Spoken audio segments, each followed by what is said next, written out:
اجیت دوول کا اسٹیٹمنٹ کہ ہم جو ہے وہ طالبان کو استعمال کریں گے.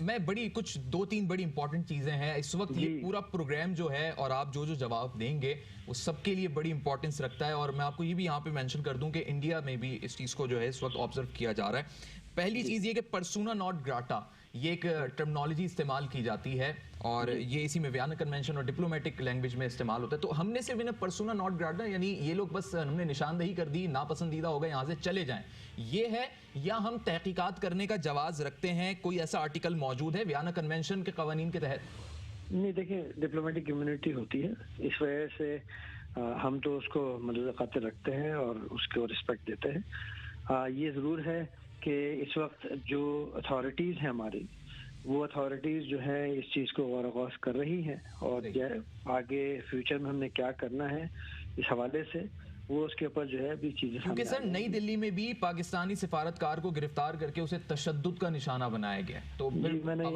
پہلے بھی عرض کیا تھا, آج میں نے اپنے اسٹیٹمنٹ میں بتایا کہ جی چونکہ ہمارے جو سفارتکار ہیں, ہمارا جو عملہ ہے وہاں پہ, اس کے اوپر جو ہے خاصی نظر رکھی جاتی ہے. تو یہ تو ہو ہی نہیں سکتا تھا کہ ان کو یہ پتہ نہ ہو کہ محمود اختر جو ہے وہ پاکستان ہائی کمیشن میں کام کرتا ہے, اور اس کو پھر ایجنسی والوں نے ہی اٹھا کے اس کے بعد اس کو انٹروگیٹ کیا, اس کو مارا پیٹا, جو کچھ بھی کیا, لوگ کو کیا. تو انہوں نے جو ہے ایک تو سفارتی نارمز کو جو ہے وائلیٹ کیا اور ویانا کنونشن کو بھی وائلیٹ کیا ہے اس چیز کے اوپر. کیونکہ اگر ایک آدمی سالوں سے جو ہے آ رہا ہے, اندر جا رہا ہے, تو ڈیفینیٹلی ان کو پتا ہے کہ یہ ہائی کمیشن کا اسٹاف ہے.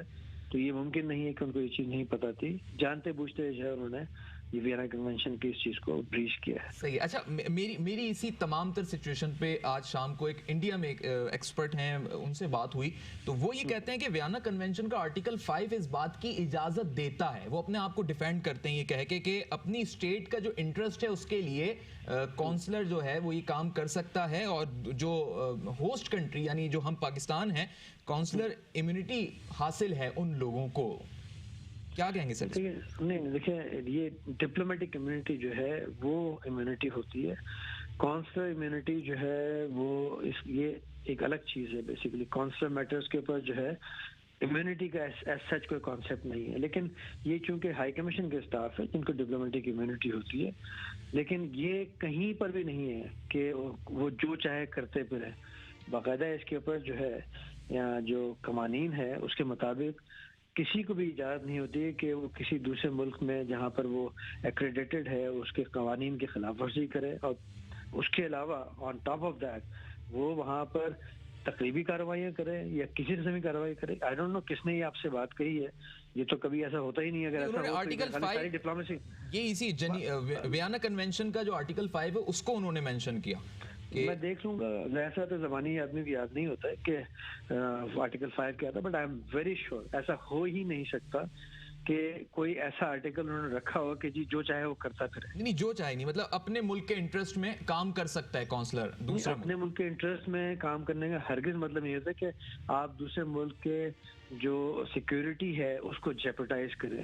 ہرگز کا مطلب یہ نہیں ہے کہ آپ جو ہے کوئی تقریبی کارروائیوں میں اپنے آپ کو ملوث کرے. یہ تو کہیں پہ بھی اجازت نہیں ہوتی. صحیح, وہ تو دہشت گردی کے زمرے میں آ جائے گی وہ چیز. تو جی ڈیفینیٹلی, اور اگر یہ انٹرسٹ ہوں گے بھی تو یہ کمرشل, اکنامک, کلچرل یا سائنٹیفک ریلیشنز تک ہم نے پوری چیزیں جو ہے آج میں نے اپنے اس میں بتایا ہے کہ وہ کس کس قسم کی ایکٹیویٹیز میں ملوث رہے ہیں, جس میں سی پیک کو سیبوٹاج کرنا, سی پیک پروجیکٹس کو جو ہے, اس کے علاوہ گلگت بلتستان میں انریسٹ کرنا, پھر مائنورٹیز کو جو ہے ان کو ڈیوائڈ کر کے ان کو ایکسپلائٹ کرنا, یہ ساری چیزیں جو ہیں یہ سارا میں نے بڑی تفصیل سے جو ہے مینشن کیا ہے. اس میں سر آپ نے جو تحریک طالبان کا بھی ایک ذکر ہو گیا نا اس میں. جی ایگزیکٹلی, فیکشنز کو بھی وہ ہینڈل کرتے رہے ہیں. میں یہی تو آپ سے جاننا چاہ رہا ہوں کہ صرف نشاندہی کر کے مطلب پرسونا نان گراٹا کر دیں گے, چلے جائیں گے وہ, یا تحقیقات کا ہم رکھتے ہیں اختیار؟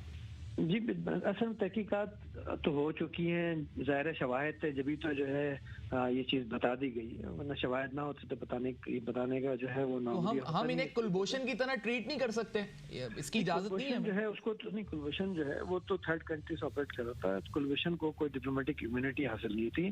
وہ ایک بزنس مین کے گارڈ میں ایک عام آدمی کی حیثیت سے جو ہے اپنا نیٹ ورک یہاں پہ چلا رہا تھا.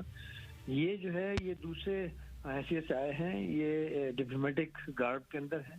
اس لیے ان کو جو ہے جو ڈپلومیٹک امیونٹی وہ حاصل ہے. لیکن سر اب جیسے سرجیت سنگھ تھا جس نے عبدالحفیظ کے نام سے موبائل فون کمپنی کا جعلی کارڈ بنوایا ہوا تھا, تو اب یہ تو ہمارے لیے کونسلر امیونٹی سے بات بہت اوپر کی چلی گئی نا, وہ تو پورا ایجنٹ والا کام کر رہا تھا, اسپائی بن گیا تھا.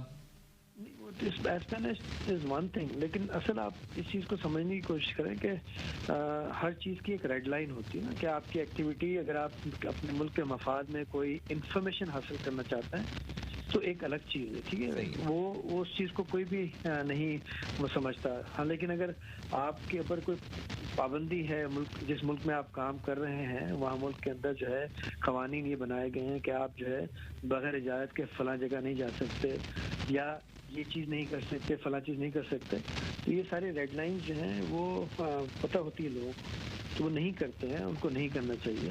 آداب کو جو ہے ملحوظ رکھنا چاہیے. انفارمیشن آپ لوگوں سے دوستی کر کے انفارمیشن حاصل کریں, اپنا ایک خود انالیسس کر کے جو بھی خاکہ بنانا چاہیں وہ ایک الگ چیز ہے, لیکن آپ فائنینسنگ کریں, آپ جو ہے کوآرڈینیٹ کریں ایکٹیویٹیز کو, آپ ڈسگرنٹل ملیٹنٹ جو ہیں ان کو ایک ان کے ساتھ رابطے رکھیں, یہ چیزوں کی اجازت نہیں ہے. ٹھیک ہے سر, آئی ایم ریئلی تھینکفل. صحیح سر, بہت شکریہ, آپ نے اپنا قیمتی وقت دیا ہے اور آئی ایم ریئلی تھینکفل. اور یہ بھی ہم دیکھ رہے ہیں کہ مستقبل میں یعنی چند دنوں میں مزید بھی چیزیں آئیں گی آپ کی جانب سے, اور جس چیزوں پہ کام ہو رہا ہے اس پہ پوری قوم جو ہے پر امید ہے. جناب نفیس ذکریہ صاحب دفتر خارجہ کے ترجمان ہمارے ساتھ اس وقت ٹیلی فون لائن پہ موجود تھے. بڑی امپورٹنٹ انہوں نے بات کہی, اور سب سے اینڈنگ پوائنٹ جو بڑا اہم ہے سب کے لیے, پوری پاکستانی قوم کے لیے, کہ وہ جو ریڈ لائن تھی اس کو کراس نہیں کرنے دیا ہے ہمارے دفاعی اداروں نے, ہمارے حساس اداروں نے بشمول ISI اور دیگر, اس میں ہماری پاکستانی انٹیلیجنس, جس نے انہیں اس جگہ تک نہیں پہنچنے دیا, ان کو ان کے مشن میں کامیاب نہیں ہونے دیا.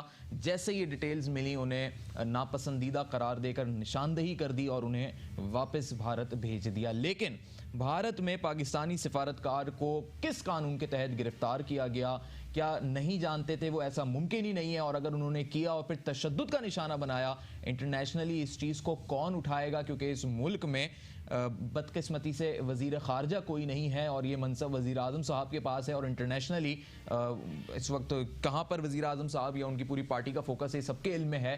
تو یہ ساری چیزیں کسی نہ کسی کی رسپانسبلٹی ہونی چاہیے تاکہ وہ ویانا کنونشن کے تمام پوائنٹس اور آرٹیکلس کو سامنے رکھتے ہوئے اپنے حقوق کی بھی بات کر سکیں اور بھارت کے جو اوچھے ہتھ کنڈے ہیں انہیں مزید بے نقاب کر سکیں. ایک مختصر سا وقفہ لیں گے, وقفے کے بعد آپ کو بتائیں گے کہ کراچی میں آج ایپیکس کمیٹی کا جو بڑا اہم اجلاس ہوا ہے, کچھ توقعات ہیں کہ شاید یہ ایک اجلاس ایسا تھا, توقعات ہیں, کنفرم نہیں ہے, کہ کور کمانڈر کراچی کی آخری اس میں شرکت تھی, مائٹ بھی پاسبل کہ ان کا ایک ڈیوریشن پورا ہو چکا ہے. تو بہت اہم تجاویز اس میں آئی ہیں, جس میں سے سب سے امپورٹنٹ ایک تجویز آئی ہے وہ میں آپ کو بتاؤں گا ایک بریک کے بعد.